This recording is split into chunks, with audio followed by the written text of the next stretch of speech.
Magandang umaga mga followers, mga viewers. Ayan, ipapakita ko sa inyo kasi mahilig talaga ako magpulbo tuwing umaga.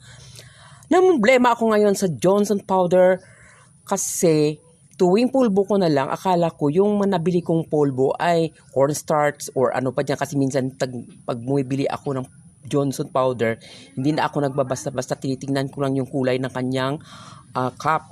Kunwari, pink or purple. Yan lang ang sinusundan ko kasi pang mukha talaga yun, hindi pang prickly heat or ano dyan.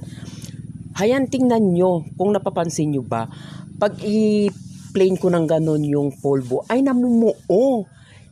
3 times na akong bumili ng powder, Johnson powder, kasi akala ko nag-expire lang or cornstarch ang nabili ko o kung anong, kumbaga sa pagkain, kung anong flavor yon.